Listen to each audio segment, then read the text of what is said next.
ఆ తర్వాత కిందకు వచ్చేసి 23వ వచనం చూద్దాం. 23వ వచనం. అనుదినము నూతనముగా ఆయనకు వాత్సల్యత పుట్టుచున్నది, నీవు ఎంతైనా నమ్మదగిన దేవుడవు. కలలు వంచి చిన్న ప్రార్థన చేసుకుంటాం. మమ్మల్ని ప్రేమించిన మా తండ్రి, మీకు వందనాలు, స్తోత్రాలు చెల్లిస్తున్నాం. మీ ఆశ్చర్యకరమైన ప్రేమను బట్టి మమ్మల్ని ఈ సమయంలో మా ప్రభు సజీవులుగా ఉంచి నీ సన్నిధిలో చేరిని ఆరాధించడానికి మాకు ఇచ్చిన భాగ్యాన్ని బట్టి వందనాలు. చదవబడిన మాటల్లో నుంచి లోతైన సత్యాలు, ఆశ్చర్యకరమైన సంగతులు చూసినట్లు మాకు సహాయం చేయమని మమ్మల్ని అందరినీ మీ స్వాధీనానికి అప్పగించుకుంటూ మా తలంపులు, మా ఆలోచనలు, మా హృదయంలోని ఉద్దేశాలు ప్రభా పక్కన పెట్టి నీ యొక్క వాక్యానికి మేము చోటించలాగిన మమ్మల్ని మీ స్వాధీనానికి అప్పగించుకుంటున్నాం. పరిశుద్ధాత్మదేవ మాతో మాట్లాడి మమ్మల్ని బలపరచుమని యేసు నామమున ప్రార్థిస్తున్నాము తండ్రి, ఆమేన్. ఇర్మియా ప్రవక్త చాలా ప్రాముఖ్యమైనటువంటి ప్రవక్తగా తెలియజేయబడతారు ఇశ్రాయేలు దినాల్లో. చాలామంది పెద్ద ప్రవక్తలు ఉన్నారు, యెషయా, యెహెజ్కేలు, ఇర్మియా ఇట్లాంటి వాళ్ళు. వాళ్ళలో ఇర్మియా విలపించే ప్రవక్తగా పిలువబడతాడు ఎక్కువ శాతం. ఎందుకు అనంటే ఇశ్రాయేలీల కొరకు దేవుడు ఇర్మియాని నలగగొట్టాడు. ఇర్మియా బాధ అనుభవించినప్పుడల్లా ఇశ్రాయేలీలు బాధ అనుభవించేవాడు, ఇశ్రాయేలీలు శ్రమ పడుతూ వచ్చేవాడు. అంటే ఇర్మియాను చూస్తే వాళ్ళకి అర్థమైపోయేది, మనకు శ్రమ రాబోతుంది అని. ఇర్మియాను చూస్తే వాళ్ళకి అర్థమయ్యేది, మనకు ఏదో ఉపద్రవం రాబోతుంది అన్నట్లుగా. అంతగా ఇర్మియా ఇశ్రాయేలీలకు అన్ని విషయాలు తెలియజేస్తూ వచ్చేవాడు.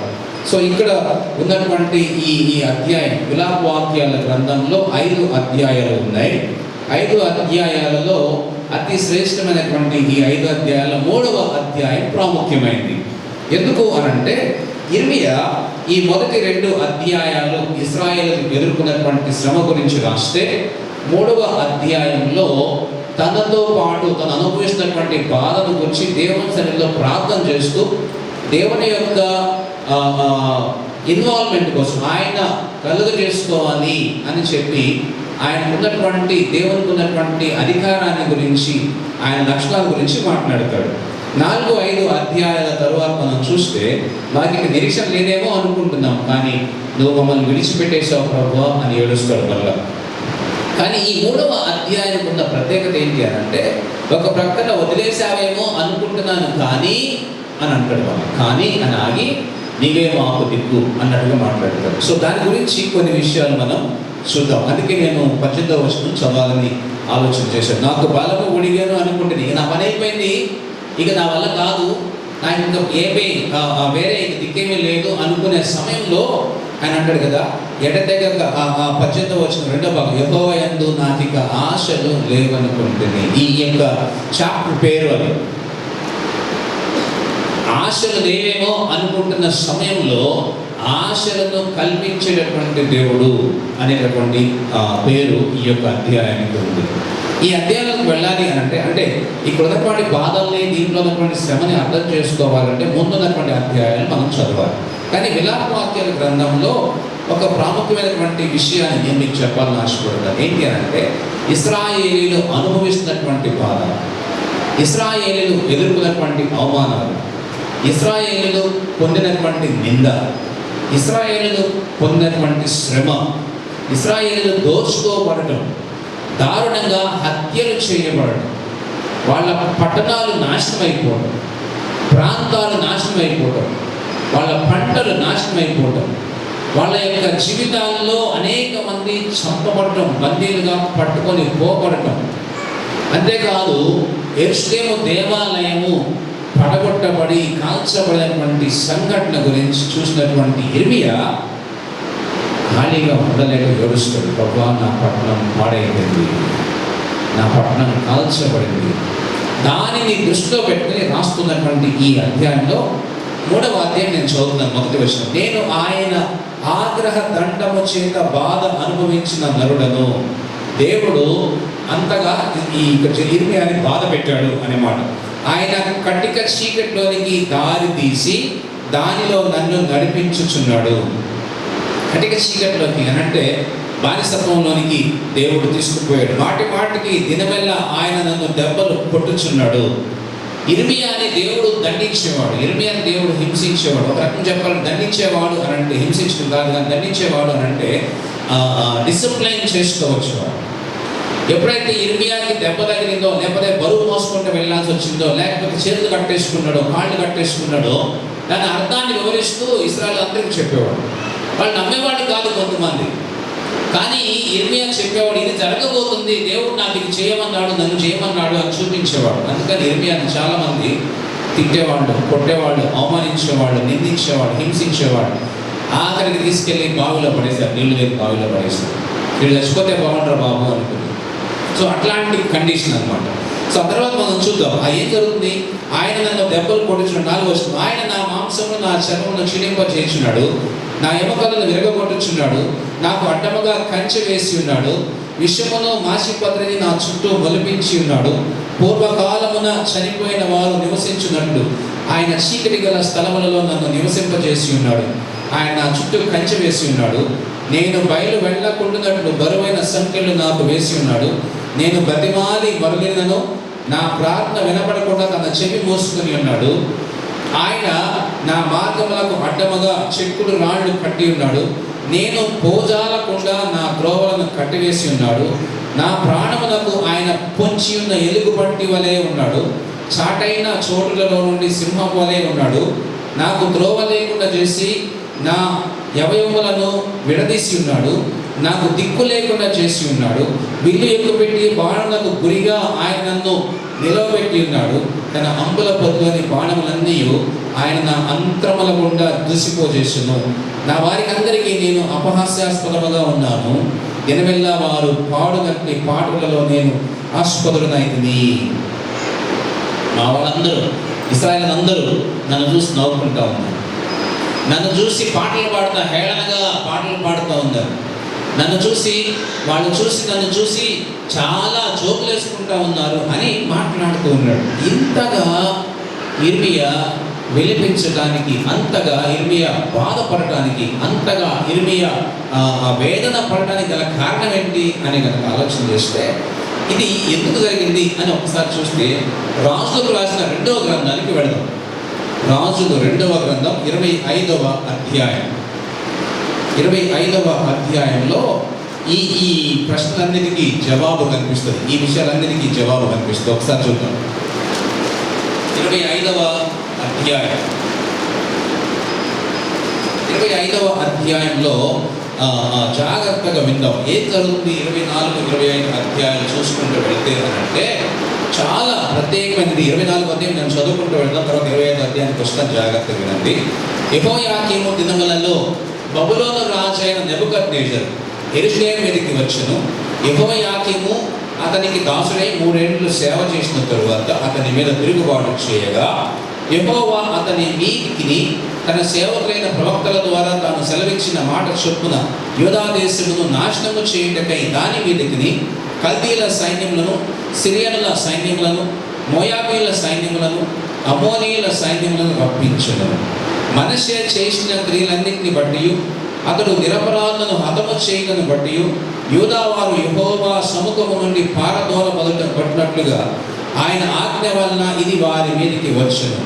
అతడు నిరపరాధ రక్తముతో యెరూషలేమును నింపినందున అది క్షమించుటకు యెహోవాకు మనసు లేకపోయెను. యెహోయాకీము చేసిన ఇతర కార్యములన్నీ అతడు జరిగించిన దాన్ని అంతటిని గురించి యూదా రాజు వృత్తాంతముల గ్రంథమందు రాయబడి ఉన్నవి. ఎందుకు ఈ మాట నేను చదువుతున్నాను అంటే, నెబుకద్నెజరు రాజుని దేవుడు ప్రేరేపించడానికి ముందు చుట్టుపక్కల కొంతమంది రాజుల్ని దేవుడు ప్రేరేపించాడు. వారు వచ్చి ఇశ్రాయేలు దేశాన్ని దోచుకున్నారు. రాజుకి బుద్ధి రాలే, మాట వినలే. అందువలన రాజు దేవునికి వ్యతిరేకంగా విగ్రహారాధన చేయడం మొదలుపెట్టాడు. ఆ సమయంలో ఇశ్రాయేలీలందరినీ అంటే హింసించి డిసిప్లైన్ చేయడానికి దేవుడు 25వ అధ్యాయంలో రాజు లేపాడు. అతని ఏలుబడిలో 9వ సంవత్సరమందు 10వ మాసమున 10వ దినమందు బబులోను రాజు నెబుకద్నెజరు అతని సైన్యమంతయు యెరూషలేము మీదకి వచ్చి దానికి ఎదురుగా దిగి దాని చుట్టూను ముట్టడి దిబ్బలు కట్టిరి. యెరూషలేము చుట్టూ ప్రాకారపు గోడలు ఉన్నాయి. మీరు ఎరుషలేం పిక్చర్ చూస్తే చుట్టూ ప్రహరీ గోడ కనిపిస్తుంది, చాలా పెద్ద ప్రహరీ గోడ. దానిని దాటుకుని లోపలికి వెళ్ళడం చాలా కష్టమైన పని. అట్లాంటి పట్టణము చుట్టూ వీళ్ళు ఏం చేశారంటే ముట్టడి దిబ్బలు కట్టారు. ముట్టడి దిబ్బలు అని అంటే ఈ ప్రహరీ గోడ ఎంత ఎత్తుందో అంత ఎత్తు కింద నుంచి ఆ ఎత్తు వరకు మట్టి దిబ్బ వేసేవాడు, మట్టి పేర్చేసేవాడు. అంటే ఈ సైన్యం ఎక్కి దాంట్లోకి దూకడానికి మట్టి దిబ్బలు చుట్టూ కట్టేశారు. ఎందుకంటే దాని లోపలికి వెళ్ళాలి. పైకి ఎక్కడానికి వేరే మార్గం లేదు కాబట్టి ఇక్కడ కింద మట్టిని పేర్చుకుంటూ వెళ్ళి అలా నెమ్మదిగా రాళ్ళేసి రాళ్ళ మీద మట్టేసి ఆ మట్టి ఎక్కడ దాకా అంటే పైన అంచు దాకా ఆ ప్రహరీ గోడ చుట్టూ అట్లాంటివి కట్టి వాటిలో నుంచి పట్టణంలోనికి వెళ్ళడానికి ప్రయత్నం చేశారు. ఆ కాలంలో వీళ్ళు వెళ్ళకుండా బయట కాపలా ఉండటం వలన ఇశ్రాయేలీలు భయపడి బయటికి రాలేదు. చూద్దాం అక్కడ ఏం జరిగిందో. మొదటి వచనం, దాని చుట్టూ ముట్టడి దిబ్బలు కట్టిరి. ఈ ప్రకారం రాజని సిద్కియా ఏలుబడి 11వ సంవత్సరం వరకు పట్టణము ముట్టడి వేయబడి ఉండగా 4వ నెల 9వ దినమందు పట్టణములో క్షామము అఘోరమాయను. 9వ సంవత్సరం నుంచి అంటే దాదాపు 3 సంవత్సరాలు 4 సంవత్సరాల పాటు చుట్టూ ఈ సైన్యం అక్కడే ఉంది. ఇశ్రాయేల్ దేశంలో ఉన్నటువంటి ఆహారం అంతా అయిపోయింది. ఇప్పుడు ఏం జరుగుతుందో చూద్దాం. 4వ నెల 9వ దినమందు పట్టణంలో క్షామము అఘోరమాయను. దేశపు జనులకు ఆహారము లేకపోయెను. కల్దీయులు పట్టణ ప్రాకారమును పడగొట్టగా సైనికులు రాత్రి ఎందు రాజు తోట దగ్గర 2 గోడల మధ్యనున్న ద్వారం మార్గమున పారిపోయి, అయితే కల్దీయులు పట్టణము చుట్టూ ఉండగా రాజు మైదానంలోకి పో మార్గమున వెళ్ళిపోయాను. ఇక్కడ జాగ్రత్తగా చదువుకుంటూ వెళితే ఏం జరిగింది అని అంటే 8వ వచనం, మరియు బబులోను రాజైన నెబుకద్నెజరు ఏలుబడిలో 19వ సంవత్సరం 5వ నెల 7వ దినమున రాజదేహ సంరక్షకుల అధిపత్యకు బబులోను రాజు సేవకుడును నెబూజరదాను యెరూషలేమునకు వచ్చి యెహోవా మందిరమును రాజనగరును యెరూషలేమునందున్న ఇళ్ళన్నిటిని గొప్పవారి ఇళ్ళన్నిటిని అగ్ని చేత కాల్చెను. ఇక్కడ జాగ్రత్తగా గమనిస్తే ఏం కనిపిస్తుంది అంటే యెరూషలేము పట్టణం అంతటిని నాశనం చేశారు. అందువలన ఇర్మియా ఏడుస్తాడు. అందువలన అయ్యా ఇంక నువ్వే మాకు దిక్కు, నువ్వు వాడికి లేవనుకుంటున్నాం, అయిపోయింది మా పని, మా పట్టణం అంతా నాశనం అయిపోయింది, మా ప్రాంతం అంతా నాశనం అయిపోయింది, మా పిల్లలంతా నశించిపోయినారు, చాలా మంది బద్దెలుగా పట్టబడ్డారు, ఇక మాకు ఎటువంటి అవకాశం లేదు బ్రతకడానికి, నిరీక్షణ లేని వారం అయిపోయినాం, దిక్కులేని వారం అయిపోయినాం, మమ్మల్ని వదిలిపెట్టేస్తావు. చాలా వేదనతో ఈ విలాప వాక్యాల గ్రంథాన్ని రాస్తున్నాడు. ఇప్పుడు విలాప వాక్యాలకు వెళదాం. ఎందుకు ఈ మాట నేను చెప్తున్నాను అంటే విలాప వాక్యాల్లో తనకున్నటువంటి మనసులోని వేదనంతా బాధంతా రాస్తున్నాడు. చాలాసార్లు మనం కూడా మనకి ఎవరైనా బాగా దగ్గర వాళ్ళు, హృదయానికి దగ్గర వాళ్ళు, బాగా మంచి స్నేహితులు దొరికితే మన హృదయంలో బాధ అంతా చెప్పేసుకుంటాం. అప్పుడు దాకా ఒగ్గు పట్టుకుని ఉన్నటువంటి ఏడుపంతా వాళ్ళని చూడగానే వచ్చేస్తుంది. అప్పుడు దాకా ఎట్లాంటి బాధ లేకుండా గంభీరంగా తిరిగిన మనము మన హృదయానికి దగ్గరగా ఉన్నవాళ్ళు లేదా మన బాధని అర్థం చేసుకోగలిగి మనల్ని ప్రేమించేవాళ్ళు కనిపించగానే మన బాధ అంతా బయటకు వచ్చేస్తుంది. వాళ్ళ ముందు బోర్ని ఏం చేస్తాం, వాళ్ళ ముందు మన బాధ అంతా చెప్పేసుకుంటాం, వాళ్ళ ముందు మన కష్టమంతా చెప్పేసుకుంటాం, వాళ్ళ ముందు మనం పడినటువంటి అవమానాలు చెప్పేసుకుంటాం, వాళ్ళ ముందు మనం పొందినటువంటి నిందలు కానీ కష్టాలు కానీ లేకపోతే బాధలు కానీ చెప్పేసుకుంటాం. ఇక్కడ ఏం కనిపిస్తుంది అని అంటే ఈ 3వ అధ్యాయానికి వస్తే విలాప వాక్యాల్లో ఈ యొక్క ఇర్మియా దేవుణ్ణి ఎంతగా అర్థం చేసుకున్నాడో కనిపిస్తుంది. అటువంటి మాటలు ఈ అధ్యాయాలు మనం చూస్తాం. ఒక్కసారి వాటిని కూడా చూద్దాం. ఎందుకు అనంటే చాలా కష్టాలు గుండా వెళ్తున్నటువంటి ఇర్మియాకి ఇశ్రాయేలీయులందరి పక్షంగా ప్రవక్తగా నిలబడి ఏడుస్తూ వారి కోసం విలాపిస్తూ వారి కోసం ప్రార్థన చేస్తూ ఉన్నాడు. ఈ పుస్తకాన్ని ఈ విలాప వాక్యాల గ్రంథానికి వాస్తవానికి హెబ్రీ భాషలో అయ్యో అనే పేరు పెట్టారు. అయ్యో అయ్యో అంటే ఇంత ఘోరం జరిగిపోయింది, అయ్యో ఇలా అయిపోయిందా, అయ్యో ఇది అయిపోయిందా, ఇలా జరిగిందా అనేటటువంటి అర్థాన్ని వచ్చే విధంగా ఈ పుస్తకాన్ని పెట్టారు. ఆ తర్వాత దాన్ని లాటిన్లోనికి గ్రీకులో లాటిన్లోకి వెళ్ళిన తర్వాత ఈ పదాలు విలాపము అనే పదం కిందకి తీసుకొచ్చారు. ఎప్పుడైతే విలాపము అని అన్నారో సో దాన్ని అక్కడి నుంచి విలపించేటటువంటి సంఘటనగా కనిపిస్తుంది కాబట్టి ఇక్కడ విలాప వాక్యాలు అని వాళ్ళు రాయడం జరిగింది. సో ఇక్కడ మనం చూస్తే ఈ ఇర్మియా దేవునితో నిత్యము మాట్లాడేవాడు. దేవుడు ఇర్మియాని వదిలిపెట్టకుండా మాట్లాడుతూనే ఉండేవాడు. ఆయన మనసులో ఉన్న విషయాలు ఇశ్రాయేలు పట్ల ఆయన ఏమనుకున్నాడో చెబుతూ వచ్చేవాడు.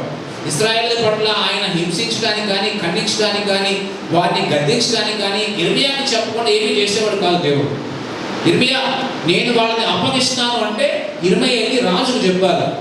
ఇది జరగబోతుందని వెళ్ళి చెప్పు అని అంటే రాజుకు చెప్పాలి. లేదు ప్రజలకు చెప్పు అంటే ప్రజలకు చెప్పాలి. ఆ ప్రజలకు చెప్పడానికి ముందు ఇర్మియా ఎంత వేదన పడేవాడంటే, దేవా మా పట్టణాన్ని నాశనం చేసేస్తున్నావా? ఎందుకంటే వార్త ఆయనకే ముందు తెలుస్తుంది కాబట్టి. ఏదైతే ఉపద్రవం రాబోతుందో అది ఆయనకు తెలుస్తుంది కాబట్టి తన మనసులో ఎంత వేదన ఉందో ఆలోచించండి. బహుశా అప్పుడు బీపీ ఉందేమో తెలియదు, షుగర్ ఉందేమో తెలియదు, డయాబెటిక్ వచ్చేసి ఉంటుంది, ఆ టెన్షన్లో పడిపోయి అదేమీ రాయబడలా, మనకు తెలియదు ఫిజికల్ కండిషన్ ఎట్లా ఉన్నాడో. కానీ ఒకటి మాత్రం అర్థమవుతుంది, చాలా వేదంతో ఉన్నాడు. మనసు నిండా వేదన నిండిపోయింది. ఇశ్రాయేలు హింసలోకి వెళ్ళిపోతున్నారు, రాజు వచ్చి బందీలుగా పట్టుకోబోతున్నాడు, నాశనం అయిపోతుంది ఆ పట్టణం అని. కానీ అందుకే ఈ మాట రాస్తాడు 18వ వచనంలో, యెహోవా నాకు ఇక ఆశలు లేవు.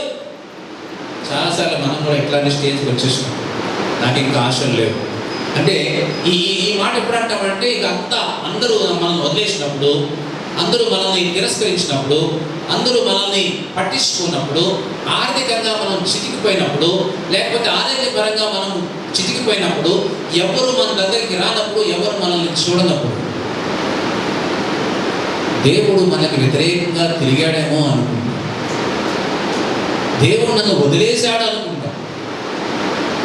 బాధలు, నిందలు, అవమానాలతో నిండిపోయిన మన జీవితం ఆ సమయంలో ఇక నాకు ఎట్లాంటి నిరీక్షణ లేదు అనుకుంటాం.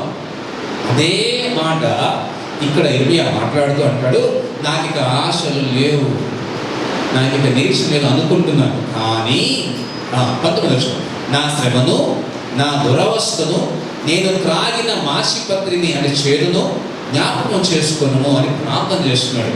ప్రార్థన చేస్తూ ఒక మాట అన్నాడు, ఎడతెగక నా ఆత్మ వాటిని జ్ఞాపకం చేసుకుని నాలో కృంగిపోయింది. చాలాసార్లు మనం కూడా కృంగిపోయి ఉంటాం. బంధువులు మనల్ని ఎత్తి చూపించినప్పుడు, ఏలెత్తి పొడిచినప్పుడు, స్నేహితులు మనల్ని వదిలేసినప్పుడు, కొలీగ్స్ మనతో ఉద్యోగం చేసేవాళ్ళు మనల్ని అవమానించినప్పుడు, లేకపోతే మనల్ని నిందించినప్పుడు, మన గురించి తప్పుగా చెడ్డగా సాక్ష్యం చెప్పినప్పుడు మనం కృంగిపోతాం. లేదా మన బంధువులే మనల్ని విడిచిపెట్టేసి మన గురించి తప్పుగా పుకారు లేపినప్పుడు, లేకపోతే పట్టించుకోవాల్సిన వాళ్ళే పట్టించుకోకుండా తిరుగుతూ ఉన్నప్పుడు మనం కృంగిపోతాం. ఇర్మియా కూడా కృంగిపోయాడు, అనుకున్నాడు కదా దేవుడు కూడా నన్ను వదిలేశాడు. ఆ సమయంలో ఒక మాట ఇర్మియాని ఎంతగా బలపరుచుద్దంటే ఆ బలాన్ని, ఆ ఒక్క పదాన్ని పట్టుకుని ఇర్మియా లేచి నిలబడతాడు. ఒక్కసారి ఆ పదం చూద్దాం. అది 20వ వచనంలో 2వ భాగం నేను చదువుతున్నాను.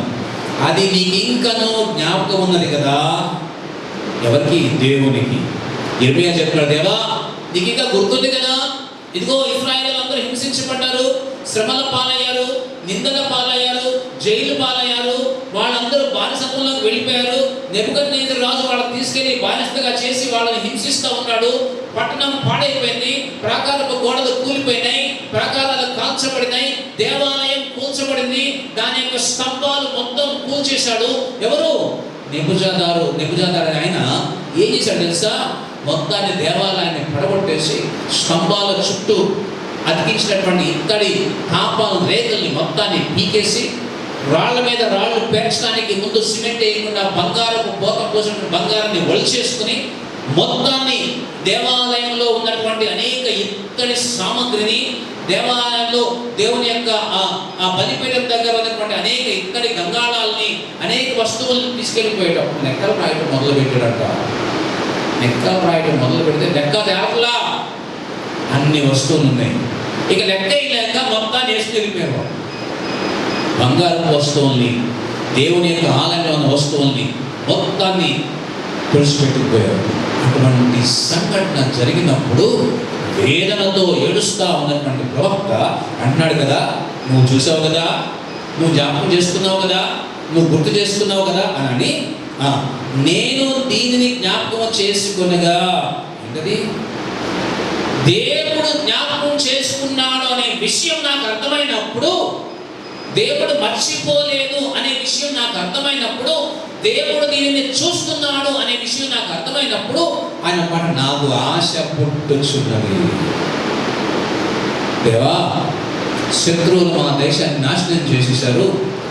పనులు వేరే వేరే రాష్ట్రాల వాళ్ళు, రాజ్యాల వాళ్ళు వచ్చి మా దేశంలో ఉన్న సమస్తాన్ని ఎత్తుకుపోయారు, పంటల్ని నాశనం చేసి కాల్చేశారు అని అనుకున్న సమయంలో అంటాడు కదా ఒకటే మాట, ఏంటది?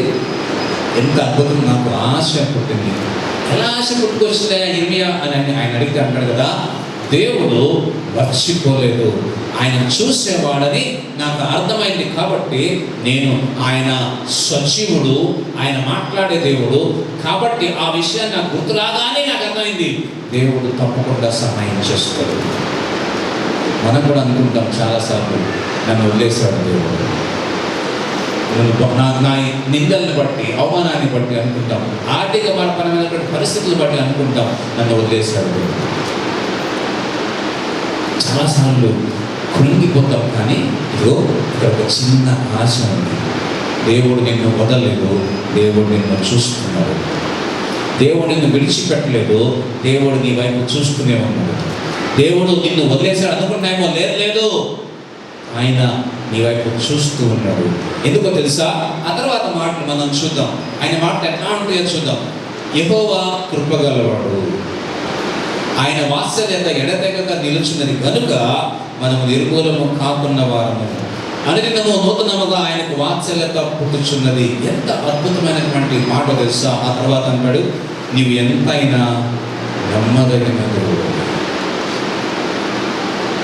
దేవుణ్ణి ముఖాముఖిగా మాట్లాడినటువంటి ఇర్మియా దేవుని యొక్క స్వరాన్ని వింటూ, దేవుడు చెప్పింది చేస్తూ, ఆ నిందలు భరిస్తూ, దెబ్బలు భరిస్తూ, కొట్టినా సరే ఓర్చుకుంటూ, నిందించినా సరే ఓర్చుకుంటూ చివరికి అంటాడు, దేవా నువ్వు నమ్మదగిన వాడు, నేను నమ్మితే చాలు, ఎట్లాంటి కష్టాల్లో నుంచి అయినా బయటకు తీసుకొచ్చేస్తాను, ఎలాంటి అవకాశాలు లేని పరిస్థితుల్లో కూడా అవకాశాన్ని కలుగజేసేవాడు నువ్వు. అందుకే ఆశ లేదు నాకు, ఇంకా నిరీక్షణ లేదు, ఇక అన్నీ అయిపోయినాయి, అన్ని దారులు మూసుకుపోయినాయి, ఇక ఎవరు కూడా మాకు సహాయం చేయలేరు అని ఎంత మాట రాస్తాడు తెలుసా?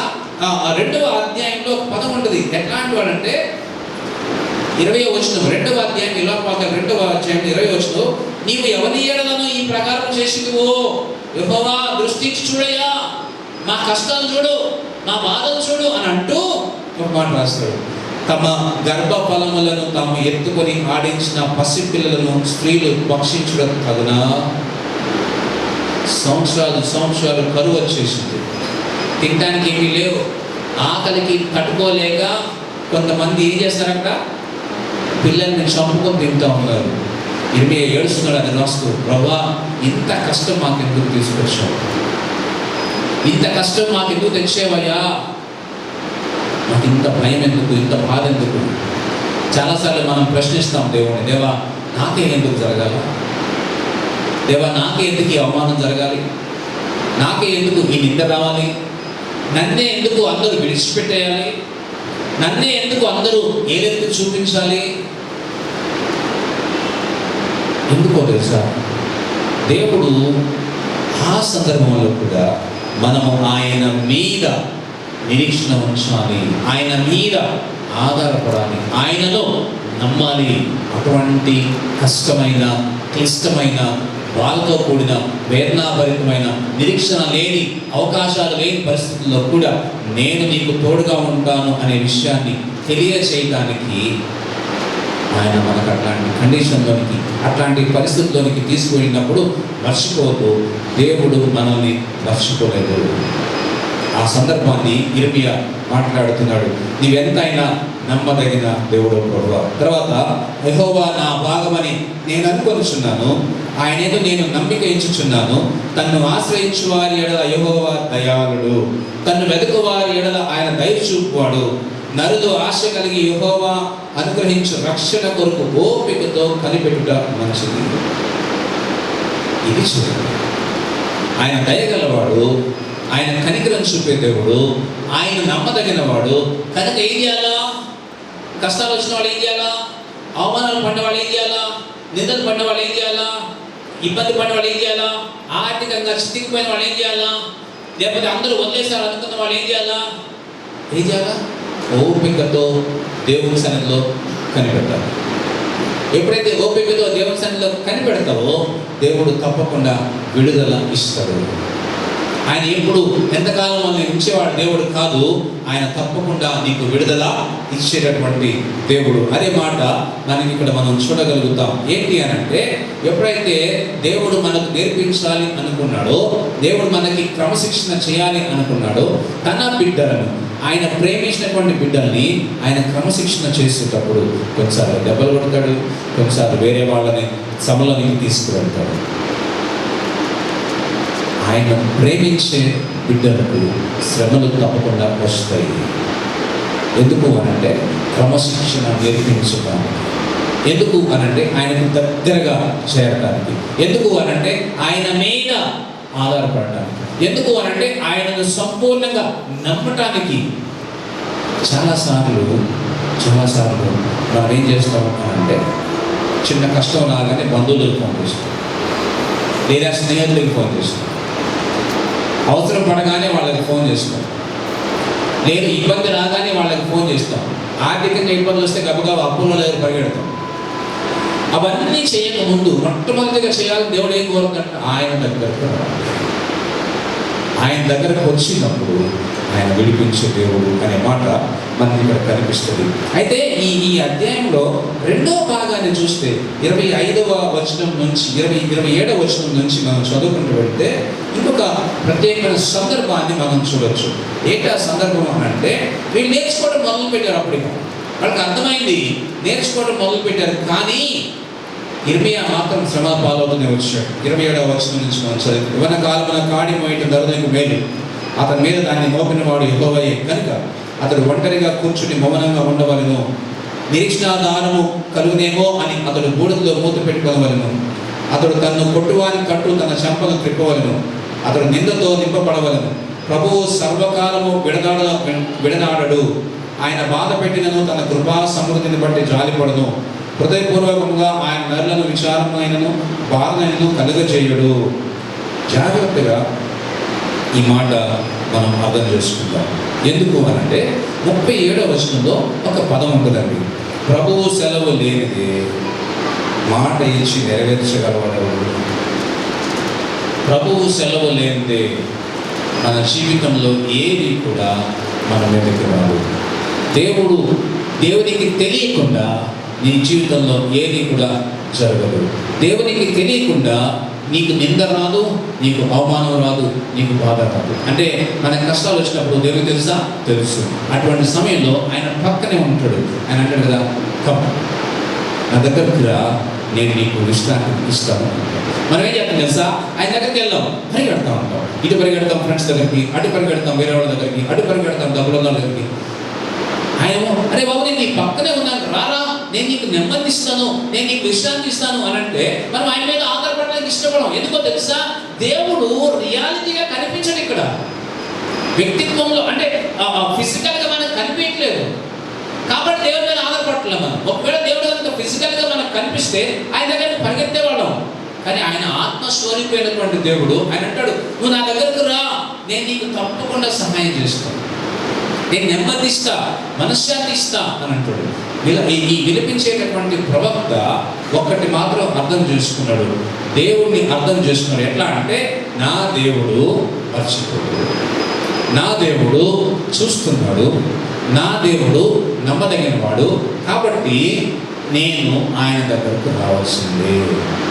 అందుకే ఆ చివరి మాట, ప్రభువు సెలవు లేనిదే మన జీవితాలకి ఎట్లాంటి శ్రమ రాబోదు. సో ఇక్కడ 39వ వచనం నుంచి 42వ వచనం వరకు దేవుడు మన జీవితాల్లో చేసేటటువంటి తిరుగుబాటు, అంటే దేవుడు చేసినటువంటి క్రమశిక్షణలో ఒక ప్రాముఖ్యమైన పదం కనిపిస్తుంది. 40వ వచనంలో జాగ్రత్తగా గమనిస్తే, మన మార్గములను పరిశోధించి తెలుసుకొని మనం యెహోవా తట్టు తిరుగుదము. ఆకాశమనున్న దేవుని తట్టు మన హృదయమును మన చేతులను ఎత్తుకొందము. మేము తిరుగుబాటు చేసిన వారము, ద్రోహులము, నీవు మమ్మల్ని క్షమించలేదు. ఎందుకు క్షమించలేదు? అడిగితే దేవుడు క్షమిస్తాడు. అడగలేదు. వీళ్ళు తిరుగుబాటు చేశారు. ఏం తిరుగుబాటు చేశారు? దేవుని మీద ఎందుకు ప్రకటించారా? కాదు. దేవుని మీద తిరుగుబాటు చేసింది అంటే విగ్రహారాధన చేశారు. దేవుని విడిచిపెట్టేశారు, ఆరాధించడం మానేశారు. రాజు చేయడం మొదలుపెట్టాడు, ప్రజలు చేయడం మొదలుపెట్టారు. అంతేకాదు, రాజుతో పాటు ప్రజలను చేపిస్తూ వచ్చాడు. కనుక దేవుడు ఎప్పుడైతే అది గమనించాడో, వీళ్ళని వదిలేశారు అనుకున్నాడో, వాళ్ళకి నేర్పించాలి, వీళ్ళని నేను దేవుణ్ణి అనే విషయం తెలియచేయాలి అని చెప్పి ఆయన వారికి తెలియచేయడానికి ఈ కష్టాన్ని తీసుకొచ్చి పెట్టాడు. మనం ఇంతకు ముందు చదివాం రాజుల గ్రంథంలో 24వ అధ్యాయంలో చుట్టుపక్కల ఉన్నటువంటి రాజుల్ని దేవుడు లేపడానికి గల కారణం ఏంటి? బబులోను రాజుని దేవుడు లేపడానికి గల కారణం ఏంటి? ఒకసారి చూద్దాం. దానియేలు గ్రంథం 1వ అధ్యాయం. దానియేలు గ్రంథం 1వ అధ్యాయం 3వ వచనం చూడండి ఒకసారి. 1వ వచనం చూద్దాం. దానియేలు 1వ అధ్యాయం 1వ వచనం. ఏముంది అక్కడ? యూదా రాజును యెహోయాకీము ఏలుబడిలో 3వ సంవత్సరమున బబులోను రాజు నెబుకద్నెజరు యెరూషలేము మీదకి వచ్చి దానిని ముట్టడి వేయగా, ప్రభువు యూదా రాజుకు యెహోయాకీమును దేవుని మందిరములోని శేషించిన ఉపకరణములను ఆ రాజు చేతికి అప్పగించెను. గనుక అతడు ఆ వస్తువులను షినారు దేశంలోని తన దేవాలయాలకు తీసుకుని పోయి తన దేవతాలయ బొక్కసములో ఉంచెను. ఇక్కడ జాగ్రత్తగా అర్థం చేసుకుందాం. ఏం కనిపిస్తుంది? ఇక్కడ జాగ్రత్తగా ఈ పదం వినండి. ప్రభువే యూదా రాజుకు యెహోయాకీమును దేవుని మందిరములోని శేషించిన ఉపకరణములను నెబుకద్నెజరు చేతికి అప్పగించాడు. దేవుడే అన్య దేశపు రాజు చేతికి తన బిడ్డల్ని అప్పగించాడు. ఎందుకు? వారిని క్రమశిక్షణలోనికి తీసుకురావాలి. దేవుడు ఎందుకు అంతగా ఇశ్రాయేలుని ప్రేమించాడు అని అంటే, అబ్రహాముకి వాగ్దానం చేశాడు కాబట్టి. దేవుడు ఎందుకు అంతగా ఇశ్రాయేలుల జీవితంలో వారిని అంతగా సరిదిద్దడానికి, హింసించడానికి వారిని అనుమతించాడు అని అంటే, వారు అంతగా దేవునికి వ్యతిరేకంగా జీవిస్తున్నారు కనుక, మెడవంగని జనాంగంగా వారు ఉన్నారు కనుక, దేవుని వైపు తిరగకుండా తిరుగుబాటు చేసి ప్రతి నిత్యము వారు దేవునికి వ్యతిరేకంగా పాపం చేస్తూ వచ్చారు కనుక. జాగ్రత్తగా ఒకసారి అర్థం చేసుకుంటే మీకు ఒక చిన్న సంగతి చెప్తా. ఏంటంటే, ఇశ్రాయేలీని దేవుడు ఐగుప్తులో నుంచి బయటకు తీసుకొచ్చాడు. ఫరో దగ్గర నుంచి బయటకు తీసుకొచ్చాడు. ఫరో దగ్గర నుంచి బయటకు తీసుకొచ్చిన తర్వాత మోషే వాళ్ళని తీసుకుని కానాన్ దేశానికి బయలుదేరాడు. కానాన్ దేశానికి బయలుదేరిన తర్వాత వాళ్ళకి నీళ్లు లేవని మోషేకి తిరుగుబాటు చేస్తే దేవుడు నీళ్ళు ఇచ్చాడు. ఆహారం లేదంటే ఆహారం ఇచ్చాడు. మాకు చికెన్ తినడానికి చికెన్ లేదా అంటే ఆయన పూరేణం తీసుకొచ్చాడు. ఆయన మాకు ఆహారం లేదు అంటే పరలోకం నుంచి ఆహారం తీసుకొచ్చాడు. ఆ పరలోకపు ఆహారం తినడం వల్ల 40 సంవత్సరాలు వాళ్ళు అనారోగ్యం లేకుండా బతికారు. వాళ్ళకు నొప్పులు రాలా, నడిచినంతకాలం చక్కగా నడిచారు. వాళ్ళ చెమట పట్ల దేవుడు వాళ్ళకు తోడుగా ఉన్నాడు. అంటే ఆ సంగతి మర్చిపోయారు. మోషే కాలం అయిపోయి యెహోషువ కాలం వచ్చే సమయానికి ఇశ్రాయేలీయులు దేవుని మీద తిరుగుబాటు చేసి దేవునికి వ్యతిరేకంగా మాట్లాడటం మొదలుపెట్టినప్పుడు దేవుడు వారిని క్రమశిక్షణకు అప్పగించేవాడు. అంటే ప్రతిసారి వారు దేవుని మర్చిపోయేవారు. ప్రతి సందర్భంలో దేవుడు చేసిన అద్భుతాలు మర్చిపోయారు. కనుక దేవుడు వాళ్ళకి క్రమశిక్షణ నేర్పించాలనుకున్నాడు. ప్రియమైన సంగమం, దేవుణ్ణి మర్చిపోవద్దు. కష్టాలు వచ్చినాయా, బాధలు వచ్చినాయా, భయంగా ఉందా, నిందల్లో ఉన్నావా, అవమానంగా ఉన్నావా, కుటుంబము అంతా నిన్ను తిరస్కరించిందా, లేకపోతే నీ నిర్ణయానికి కుటుంబం వ్యతిరేకంగా ఉందా, దేవుని చిత్తానుసారంగా నువ్వు దేవుని చిత్తంలో ఉన్నట్లయితే, దేవుడు నిన్ను ప్రేమిస్తున్నారనే విషయం నువ్వు అర్థం చేసుకున్నట్లయితే, దేవునికి లోబడాలి అనే విషయం నువ్వు గుర్తుపెట్టుకోవాలి. ఎందుకు అంటే, దేవునికి లోబడినప్పుడు, దేవునికి విధేయత చూపించినప్పుడు, దేవుడు నిన్ను అన్నింటి నుంచి బయటకు తీసుకొచ్చి నడిపిస్తాడు. ఇశ్రాయేలు చేసింది అదే, దేవా మేము తప్పు చేసిన మమ్మల్ని క్షమించాను, కానీ దేవుడు వెంటనే ఆ శ్రమల నుంచి బయటకు తీసుకొచ్చేవాడు, ఆ కష్టాల నుంచి బయటకు తీసుకొచ్చేవాడు.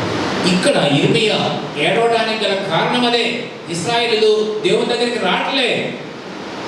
చెప్పాడు, ఒరే అబ్బాయి, మనందరము 70 సంవత్సరాల పాటు బానిసత్వంలోకి వెళ్ళిపోతాం రా, దేవుని వైపు తిరగండి రా అంటే ఎప్పుడు మాట వినలా.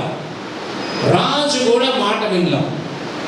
ప్రవక్తను హింసించారు వేరే ప్రవక్తలే, నువ్వు అబద్ధ ప్రవక్తవి అని కొట్టారు, భయంకరంగా దూషించారు. కానీ యిర్మీయా మాత్రం దేవుని మాటకు లోబడ్డాడు. యిర్మీయా దేవుని మాటకు విధేయత చూపించాడు. సో మనం చూస్తున్నాము, దానియేలు రాస్తున్నాడు తన యొక్క పుస్తకంలో. ఎందుకో తెలుసా, ఈ దానియేలు ఈ కాలంలోనే, యిర్మీయా ఉన్న కాలంలోనే చిన్న యవనస్తుడిగా ఉండి బబులోను దేశానికి కొనుక్కోబడ్డాడు. ఈ నెబుకద్నెజరే యుద్ధం చేసి దానియేలుని అతని స్నేహితుల్ని షడ్రకు మేషకు అభ్యర్థిగా ఉన్నారు కదా, వాళ్ళందరినీ తీసుకొని పోయాడు. వాళ్ళతో పాటు అనేక మంది యవనస్తులు తీసుకొని పోయాడు, అనేక మందిని పట్టుకుని పోయాడు. వాళ్ళని మిగిలిన వాళ్ళందరినీ తీసుకొని జైల్లో పడేసాడు. కొంతమంది పని వాళ్ళగా వాడుకున్నాడు, కొంతమంది చదివించడానికి వాడుకున్నాడు. ఆ చదువుకున్న వాళ్ళలో దానియేలు ఒకడు. దానియేలు, హనన్యా, మిషాయేలు, అజర్యా అనే వాడు నలుగురు స్నేహితుడు. ఇగో దానియేలు రాస్తున్నాడు, బబులోను రాజు మా దేశం వచ్చి మా దేశాన్ని నాశనం చేసి సమస్తాన్ని ఎత్తుకుపోయాడే. ఆ ఎత్తుకుపోవడానికి అనుమతించింది ఎవరో తెలుసా? దేవుడే. దేవుడే. మనం అనుకోవచ్చు దేవుడు ఇంత క్రూరుడా అని. మనం అనుకోవచ్చు దేవుడు ఇంత కోపంగా వాళ్ళ మీద అంత పగబట్టాడని. కాదు, వాళ్ళకి పాఠము నేర్పించడానికి. అంతేకాదు, వాళ్ళు 70 సంవత్సరాల పాటు బానిసత్వంలో ఉన్నప్పుడు దేవుడు వాళ్ళని విడిచిపెట్టాడా? కాదు, దేవుడు వాళ్ళకు తోడుగా ఉన్నాడు. ఎందుకో తెలుసా? నెబుకద్నెజరు రాజు తర్వాత ఎవరు వచ్చారు అక్కడ ప్రధానమంత్రిగా? దానియేలు, హనన్యా, మిషాయేలు, అజర్యా అనే వాళ్ళు రాజు దగ్గర పనిచేసే వాళ్ళుగా ఉన్నారు. అంటే తన ప్రజల్ని వాళ్ళు కాపాడారా? కాపాడుతూనే ఉండి ఉంటారు. దేవుడు సహాయం చేస్తూ ఉండి ఉంటాడు. దేవుడు సహాయం చేయకుండా ఉండడు, దేవుడు విడిచిపెట్టకుండా ఉండడు. గుర్తుపెట్టుకుంటాడు. ఎందుకు ఈ మాట చెప్తున్నానంటే, ఇక్కడ ఉన్నటువంటి మాటలో దేవుడే అప్పగించాడు అని అంటే, మరి ఆ పరిస్థితిలో యిర్మీయా ఎంత వేదంతో ఉండి ఉంటాడు. దానియేలు, హనన్యా, మిషాయేలు అనేవాళ్ళు, వాళ్ళ స్నేహితులు అందరూ జైలుకి వెళ్ళిపోయిన సందర్భంలో, యవనస్తులందరూ జైలుకి వెళ్ళిపోయిన సందర్భంలో, అందుకే అక్కడ కదా, యవన కాలమందు కాడిమైడ దేవుని యొక్క వాక్యాన్ని విని దేవుని వైపు తిరగాలి అనే మాట ఇక్కడ చెప్పాడు. ఆ తర్వాత మనము విలాప వాక్యానికి వచ్చేస్తే 3వ అధ్యాయంలో జాగ్రత్తగా చివరి మాట మనం చూసుకుందాం. ఏం మాట కనిపిస్తుంది అంటే, యిర్మీయా మాట్లాడతాడు. ఏంటా మాట? జాగ్రత్తగా 52వ వచనం నుంచి చదువుకుంటూ వెళ్తే ఒక ప్రాముఖ్యమైన విషయం కనిపిస్తుంది. 52, ఒకడు పక్షిని తరుమునట్లు శత్రువులు నిర్నిమిత్తముగా నన్ను వెంట తరుముదురు. వారు చెరసాలలో నా ప్రాణము తీసివేసిరి, నా పైన రాయి ఉంచిరి, నీళ్లు నా తల మీదుగా పారెను, నాశనమైందని నేను అనుకుంటుని. యెహోవా, అగాధమైన బందీ గృహంలో నుండి నేను నీ నామమును బట్టి మొరలినగా నీవు నా శబ్దము ఆలకించితివి. సహాయము కొరకు నేను మొరపెట్టగా చెవిని మూసుకొనకుము. నేను నీకు మొరలిన దినమున నీవు నా యొద్దకు వచ్చితివి. భయపడకము అని నీవు చెప్పితివి. ప్రభువా, నీవు నా ప్రాణ విషయమై వ్యాజ్యములను బాధించితివి, నా జీవమును విమోచించితివి. ఈ మాట ఎక్కడి నుంచి రాస్తాడు? బందీగా ఉన్నాడు. ఎక్కడ? బావిలో, నీళ్ళ లేని బావిలో పడేశారు. అక్కడి నుంచి ప్రార్థన చేస్తున్నాడు. ప్రభువా, నేను చచ్చిపోయాను అనుకున్నా, అయిపోయింది అనుకున్నా, నేను ఇక నాకు ఎవరు దిగులేరు అనుకున్నా నేను. అటువంటి సమయంలో నా ప్రార్థన విన్నావు, అటువంటి సమయంలో నా వైపు చూసావు, అటువంటి సమయంలో నన్ను పట్టించుకున్నావు, నా ప్రార్థన విన్నావయ్యా, నన్ను విడిపించావు అని యిర్మీయా మాట్లాడుతున్నాడు. ఆ మాట, నేను నీకు మొరలిన దినమున నీవు నా యొద్దకు వచ్చితివి. యిర్మీయా దగ్గరికి ఎవరు వచ్చారు? దేవుడు వచ్చాడు. వచ్చి ఏం చేశాడు? అక్కడ ఒక అద్భుతమైన పదం వాడాడు, భయపడకుమి అని నీవు చెప్పుతున్నావు. నిందలు పాలైనవా? అవమానాలు పాలైనవా? కష్టాల పాలైనవా, బాధల పాలైనవా, వేదంతో ఉన్నావా, నువ్వు పడుతున్నటువంటి కష్టానికి ఫలితం రావట్లేదు అనుకుంటా ఉన్నావా, నేను ఉద్యోగం చేస్తున్నా కానీ నా జీతం సరిపోవట్లేదు అనుకుంటా ఉన్నావా, లేదు నేను వ్యాపారం చేస్తున్నా కానీ వ్యాపారంలో నేను పైకి రాలేకపోతున్నాను అనుకుంటా ఉన్నావా, అభివృద్ధి చెందట్లేదు అనుకుంటా ఉన్నావా, లేదు నేను ఇంట్లో ఎంత కష్టపడినా కానీ ఎదుటి వాళ్ళని నేను మెప్పించలేకపోతున్నాను అనుకుంటా ఉన్నావా, జాగ్రత్త. ఎటువంటి పరిస్థితుల్లో నిరాశ పడదు. ఎందుకో తెలుసా? నీ పక్కన నీ దేవుడు, నీ పక్కన నీ దేవుడు ఉన్నాడు. నీ పక్కన ఆయన అంటాడు కదా, పిలిచి అంటాడు, భయపడద్దు. నువ్వు భయపడాల్సిన అవసరం లేదు, నేను నీ పక్కన ఉంటాను. నువ్వు భయపడాల్సిన అవసరం లేదు, నేను విడిపిస్తాను. ఒకరోజు నా ఇక్కడికి వస్తున్నప్పుడు ఇంటికి నేను సాక్షి చెప్పాను, మీరు నా కోసం ప్రార్థన చేశారు. ఆ రోజు యాక్సిడెంట్ అయింది, నేను అనుకున్నాను నేను చచ్చిపోయాను, ఇంకా అయిపోయింది అనుకున్నా నేను. కానీ దేవుడు నన్ను పిలిచాడు, నిలబెట్టాడు. ఎందుకు ఈ మాట చెప్తున్నాను అంటే, దేవుడు ప్రేమించాడు కనుక తన బిడ్డల్ని ఎప్పుడు కూడా విడిచిపెట్టడు. నమ్మదగిన దేవుడు ఆయన, ఎంతైనా నమ్మదగిన దేవుడు. మనం జాగ్రత్తగా వాక్యాన్ని చదివినప్పుడు ఇశ్రాయేలుని కాపాడు దేవుడు కొనుకడు, నిద్రపోడు. ఆయన్ని ప్రేమించినటువంటి బిడ్డలను ఆయన కాపాడే విషయంలో ఎన్నడూ వెనుకంచి వేయడు. మనం అనుకుంటాం, అయ్యో ప్రవీణ్ భగనాథ్ గారు ఇక్కడికి వచ్చారు, వాక్యం చదివించారు, ఆయన చాలా హింసించబడి చనిపోయాడు, చంపబడ్డాడు. దేవుడు ఎందుకు అట్లాంటి పరిస్థితి గుండా ఆయనను అనుమతించాడు? దేవుడు ఎందుకు అంత భయంకరంగా ఆయనను అప్పుడే చంపేశాడు? అయితే ఒక మాట మాత్రం వాస్తవమే, అంటే దేవుడు ముందుగానే ఆయన తీసుకొని పోయాడు. కానీ ఆయన తీసుకుపోయిన తర్వాత అనేక మందికి సువార్త అందించబడింది, అనేక మందికి దేవుని యొక్క సత్యము తెలియజేయబడింది, అనేక మంది ఆయన ద్వారా, మరణము ద్వారా దేవుని యొక్క సువార్తను వినగలిగారు, అనేక మందికి తెలిసింది అన్యులకి. కనుక దేవుడు ఆయన మరణం ద్వారా ఆయన మహిమ పొందాడు. ఇక్కడ మనం చూస్తున్నటువంటి ఈ శ్రమల గుండా ఇశ్రాయేలు నడిపించడం ద్వారా దేవుడు ఎంతగా మహిమ పొందాడు అనేది ఒక మాట చెప్పి నేను ముగిస్తాను. ఎందుకు అనంటే, ఆ తర్వాత దానియేలు గ్రంథం చదువుకుంటూ పోతే ఒక మాట కనిపిస్తుంది, అయ్యా మీరందరూ పోండి, వెళ్ళి మీ దేవాలయాన్ని కట్టుకోండి అన్నాడు. మీ దేవాలయాన్ని కట్టుకోండి. ఎందుకో తెలుసా? దేవుడు అక్కడ రాజులు లేపాడు. కొరేష్ ఏర్పడిలో అక్కడ రాజులు లేపిన తర్వాత ఆ తర్వాత వాళ్ళందరూ ఇశ్రాయేలీయులు బయలుదేరారు. జెరుబ్బాబెలు బయలుదేరాడు, ఎజ్రా బయలుదేరాడు, నెహెమ్యా బయలుదేరాడు, దేవాలయాన్ని కట్టారు, పట్టణాన్ని కట్టారు. ఆ పట్టణము తిరిగి 200 అద్భుతమైన మహిమను పొందడానికి దేవుడు వారిని మళ్ళా తిరిగి బానిసత్వం నుంచి బయటకు తీసుకొచ్చాడు. ఎందుకు మాట చెప్తున్నామంటే, నిందల గుండి, అవమానం గుండి, బాధ గుండా, కష్టాల గుండా వెళుతున్నావా? వాటన్నిటిలో నుంచి బయటకు తీసుకొచ్చి దేవుడిని మహిమపరిచే దినం కొరకు ఓపికతో ఎదురు చూడాలి. దేవుని సన్నిధిలో కష్టాలు, బాధలు ఉంటాయి, నిందలు, అవమానాలు ఉంటాయి, అంతేకాదు శ్రమలు కూడా ఉంటాయి. వాటన్నిటిలో ఓపికతో ఉన్నప్పుడు, నిరీక్షించి దేవుని వైపు చూసినప్పుడు తప్పకుండా దేవుడు వాటన్నిటి నుంచి బయటకు తీసుకొచ్చి అందరి ముందు నిన్ను ఆయనకు మహిమకరంగా నిలబెడతాడు. ఆయన మాట ఇచ్చేటటువంటి దేవుడు, ఆయన కనికరం గల దేవుడు, ఆయన కృపా సమృద్ధి గల దేవుడు. ఇర్మియా అది అర్థం చేసుకున్నాడు కనుక దేవుని యొక్క గుణలక్షణాలు మాట్లాడుతున్నాడు ఆ అధ్యాయంలో. అయ్యా నువ్వు జ్ఞాపకం చేసుకున్నావు అనే విషయం నాకు అర్థం అవగానే, నాకు గుర్తు రాగానే, నువ్వు మర్చిపోలేదు అనే విషయం నాకు గుర్తు రాగానే నాకు ఆశ కలిగిందయ్యా, నా ప్రాణం తెప్పరిల్లిందయ్యా అని మాట్లాడాడు.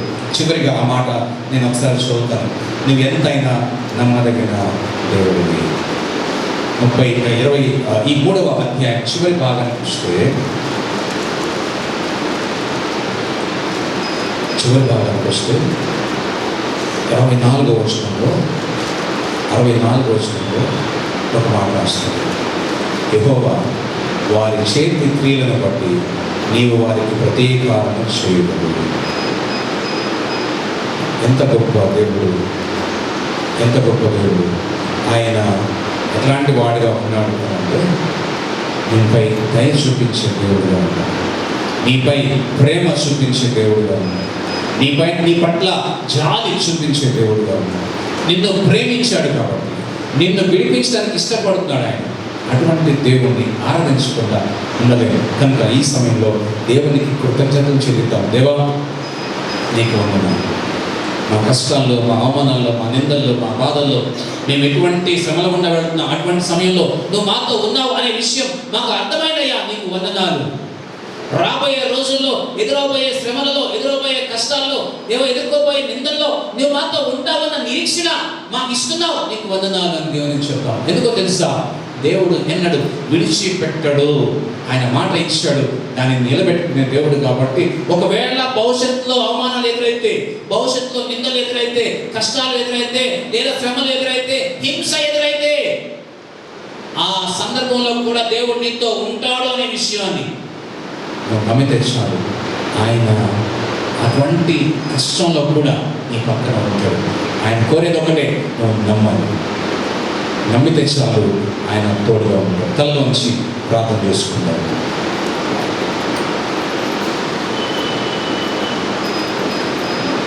చిన్న ప్రార్థన చూద్దాం. యేసుక్రీస్తు ప్రభు శిలువ మీద ఉన్నాడు.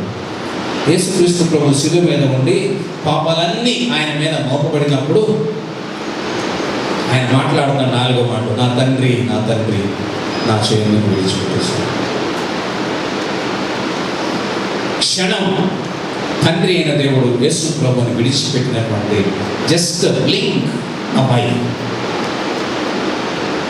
క్షణం విడిచిపెడితేనే తండ్రిని యేసయ్య ప్రశ్నించాడు, తండ్రి నన్ను ఎందుకు విడిచిపెట్టేశాడు అంటే, యేసయ్య దెబ్బలు పొందుతున్నప్పుడు, యేసయ్య అవమానాలు పొందినప్పుడు, యేసయ్యను కొరడాలతో కొట్టినప్పుడు, యేసయ్యకు ముళ్ళ కిరీటం పెట్టినప్పుడు తండ్రి అయిన దేవుడు పక్కనే ఉన్నాడు అనే విషయాన్ని మనం అర్థం చేసుకుంటాం. నన్ను ఎందుకు విడిచిపెట్టేసావు అని అంటే, నీ పక్కనే ఉన్నాను అక్కడ. నేను విడిచిపెట్టడానికి ఆస్కారం లేదు, కానీ ఒకే ఒక కారణంతో విడిచిపెట్టా. ఏంటని? పాపం చేశాం. తండ్రి అయిన దేవుడు పాపానికి వ్యతిరేకి కాబట్టి, పరిశుద్ధుడు కాబట్టి, యేసు ప్రభు మీద పాపాన్ని మోపినప్పుడు ఒక్క క్షణకాలం పాటు మాత్రమే యేసు ప్రభు విడిచిపెట్టాడు. ఆయన పాపము చేయలేదు, కానీ ఆయన పాపిగా చేయబడిను అని రాస్తుంది. సర్వలోక పాపాలన్నీ ఆయన మీద వేయబడిను అని రాస్తుంది.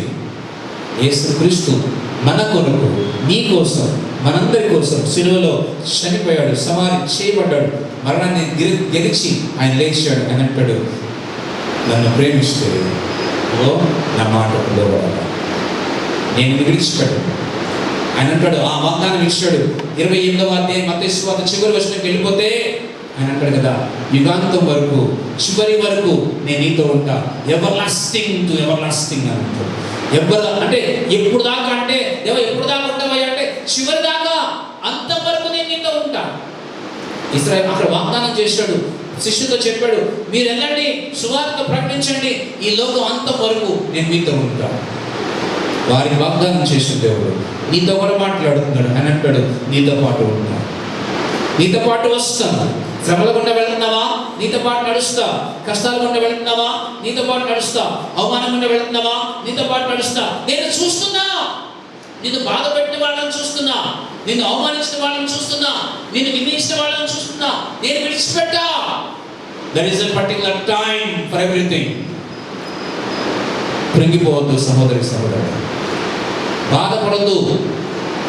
దేవుడు ఒక దినాన్న వాళ్ళందరి ముందు నేను నిలబెట్టినప్పుడు నిన్ను మహిమలోనికి తీసుకొస్తాడు, నిన్ను మహిమపరుస్తాడు, నిన్ను బలపరుస్తాడు.